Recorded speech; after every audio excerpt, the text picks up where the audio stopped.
यशस्वी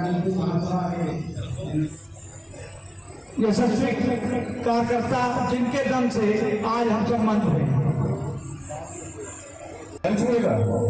वो तो जब गुरुकुल में जाएगा तो गुरुकुल में सिखाया जाएगा कि प्रातः काल उठकर नरमा था और माता पिता गुरु नाम ही मानता। ये तो गुरुकुल में सिखाया जाएगा।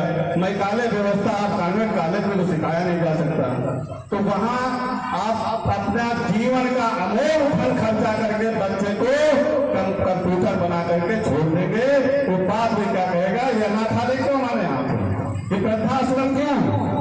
ये वृद्धाश्रम अनाथालय इसीलिए है कि आपने कॉन्वेंट कॉलेज की शिक्षा दी। अब उनसे उम्मीद करते हो कॉमर्शियल पढ़ाई की, उनको पैसा कमाना है, पैसे से हो कोई मतलब नहीं। उनको व्यवहार क्या होता, संस्कृति क्या होती, सभ्यता क्या होता, कल्चर क्या होता। सर, जो आज का कार्यक्रम है अखिल भारत हिंदू महासभा एवं सनातन एकता महासम्मेलन का, सर क्या मुख्य उद्देश्य क्या है दो लोगों का एक मंच पे आने का? आज श्री सद्गुरु कबीर साहब की जयंती है, उसके उपलक्ष्य में हम लोगों ने सनातन एकता सम्मेलन का आयोजन किया है।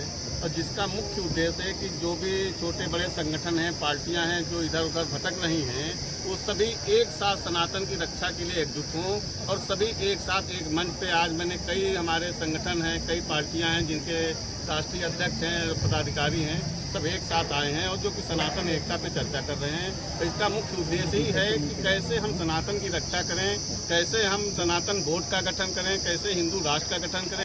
ये जाट हैं, ठाकुर हैं, उसमें लड़के अपनी जो ऊर्जा है उसे समाप्त कर रहे हैं। उस ऊर्जा को अगर हम इकट्ठी ऊर्जा कर लेंगे, देखिए बहुत बड़ी बात नहीं, बहुत छोटी समझने की बात है। हम हिंदू जो हारे हैं, कभी भी हारे हों, कभी भी हारे हों, हिंदू कभी नहीं हारा, लेकिन जब भी हारे हैं अपने नहीं हराया। तो आपका संदेश ये होना चाहिए कि हमें हराने वाला हिंदू को हिंदू ही हरा सकता है, ब्रह्मा भी नहीं हरा सकते। उस कमी को सर कैसे दूर करेंगे? देखिए हम तो कोशिश कर रहे हैं भैया, गांव-गांव जाके हर जगह जाके इस कोशिश कर रहे हैं, हर आदमी को समझाया जाए। अब किसी को दिमाग में बैठा तो नहीं जा सकता, कुछ समझते हैं, कुछ मानते हैं, कुछ हमारे साथ लगे हुए हैं जो, और कोशिश हो रही है कि हम 29 के चुनाव से पहले हम इस कार्यक्रम को बहुत अच्छी तरह सफल करेंगे। सर, हिंदू महासभा अपनी कई प्रत्याशियों को चुनाव में उतारती है, क्या उनका सहयोग उन सीटों पे आप करेंगे या अपने प्रत्याशी उतारेंगे? नहीं, हमारा कोई प्रत्याशी उतारने का कोई मकसद नहीं है। हम सामाजिक कार्यकर्ता है, सामाजिक सेवा के लिए लगे हुए हैं। हम सिर्फ वो जानना चाहते हैं, अगर कोई सनातन की रक्षा के लिए खड़ा होगा, चाहे उसमें किसी भी उसका हो, अगर सनातन की रक्षा के लिए, तो हम उसके साथ खड़े रहेंगे।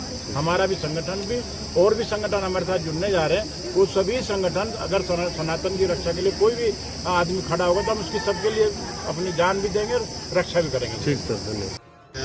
अनिल कौशिक जी जो उपस्थित हुए हैं, जो कि हमारे मुख्य अतिथि हैं, और इनके द्वारा ही आगे का कार्यक्रम जो कैसे हम लोग आगे बढ़ेंगे वो दिशा निर्देश जारी करेंगे। सर, इससे पहले भी आपने एक सफल आयोजन किया था, कई पार्टियों को एक मंच पे लाया था, क्या वहाँ पे कमी रह गई जो आज आपको उसकी? नहीं, हमारा कोई कमी नहीं। हम लोगों से संवाद करते हैं, लोगों से संपर्क करते हैं और लोगों से प्रार्थना करते हैं, अनुनय करते हैं, विनय करते हैं कि जो लोग अलग अलग भटक रहे हैं वो भटके मत। हम सब लोग एक साथ जुड़ करके तभी हम सनातन की रक्षा कर पाएंगे। हम ये नहीं, हम कबीरपंथी हैं। कबीरपंथी के लोग कहते हैं कि कबीर साहब जो थे वो सनातन के विरोधी थे, लेकिन कहीं नहीं। कबीर साहब आडंबर के विरोधी थे, वो सनातन के विरोधी कहीं नहीं रहे। तो कबीर साहब ने शिष्य और गुरु परंपरा शुरू की, जो जिस समय उस काल में जिस समय मुसलमानों का शासन था, उस शासन में कबीर साहब ने जो इतनी बड़ी बात कही, उन्होंने कहा, कबीर साहब ने कहा, माला तो कर में फिरे, जीव फिरे मुख बाएं, और मनवा तो 10 दिवस फिरे, यह तो सिमरन ना है। कबीर साहब ने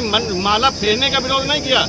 माला फेरने के साथ जो आपका मन जो है वो 10 दिशाओं में फिर रहा है, वो सुमिरन, उसका विरोध किया। सर, आपने अपने पोस्टर में जो है योगी जी का, मोदी जी का फोटो लगाया है, उसका उद्देश्य क्या है? योगी जी, मोदी जी हमारे देश के प्रधानमंत्री और मुख्यमंत्री हैं जी। ये उद्देश्य है। हम भी चाहते हैं कि हम लोग एक साथ मिल करके योगी जी का भी सपोर्ट करें, क्योंकि बहुत दिन बाद, क्योंकि योगी जी जो हैं वो हिंदू महासभा के सिपाही हैं जी। क्योंकि योगी जी के गुरु दादा गुरु महान दिग्विजय नाथ जी हिंदू महासभा के राष्ट्रीय अध्यक्ष रहे और वो हिंदू महासभा से सांसद हुए। महंत अवैधनाथ जी हिंदू महासभा से सांसद हुए। तो कहीं न कहीं ब्लड में, उनके रगों में, उनकी धमनियों में हिंदू महासभा का रक्त प्रभावित होता है। और तभी वो बंदा बोल सकता है ना कि तुम जिस भाषा में समझोगे उस भाषा में जवाब देंगे, क्योंकि वो भाषा हिंदू महासभा की है। हिंदू महासभा एक क्रांतिकारी पार्टी है। ठीक।